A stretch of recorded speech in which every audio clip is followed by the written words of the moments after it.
Today's the day the America First president getting ready to address the world. A senior administration official says President Trump will deliver a clear-eyed view of the challenges around the globe in places like Iran, North Korea, and Venezuela that'll focus on how the burden needs to be shared among countries, not just relying on the U.S. to address common goals. It's a very different worldview than his predecessors, one the president's aides say will focus on outcomes, not ideologies.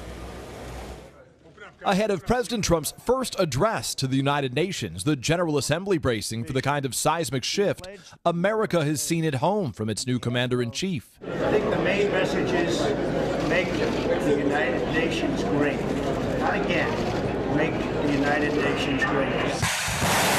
The most urgent threat, a nuclear North Korea. A top aide saying the president will talk tough today about the North Korean menace. As far as North Korea is concerned, I think most of you know how I feel. President Trump, who derided the UN in the past, even once mocking the, quote, cheap marble tiles behind the speaker, now heavily dependent on its Security Council to implement punishing sanctions against Kim Jong-un's regime. Mr. Trump announcing a trip to neighboring China this November, after a call with President Xi where the two leaders committed to maximizing pressure on North Korea.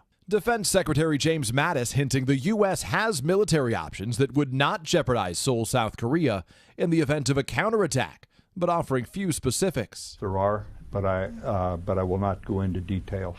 President Trump with the Israeli Prime Minister also zeroing in on Iran, but refusing to reveal whether the U.S. is preparing to leave the nuclear deal negotiated by the Obama administration. You'll be seeing very soon. That in the wake of this warning from Iran's leader on CNN. Exiting such an agreement, President Rouhani says, would carry a high cost for the U.S. President Trump, the real estate mogul, pressing the UN to deliver a better return on the American investment, noting his high rise nearby. I actually saw great potential right across the street, to be honest with you, and it was only for the reason that the United Nations was here that turned out to be such a successful project. Alongside France's president, Mr. Trump proposing a possible armed forces parade through Washington on the 4th of July. Still marveling about the Bastille Day celebration this summer, where he served as guest of honor. It was one of the greatest parades I've ever seen. So we're actually thinking about 4th of July, Pennsylvania Avenue, having a really great parade to show our military strength.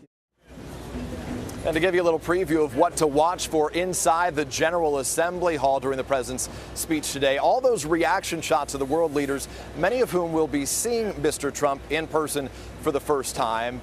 And the seating arrangements are determined by lottery. Coincidentally, this year, the North Korean delegation without Kim Jong-un, he won't be here, got seats right in the front and center.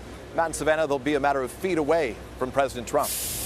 That should be interesting to watch, Peter. Thank you very much. And I should mention to our viewers that we'll have coverage, live coverage of the president's speech on many of these stations a little later this morning.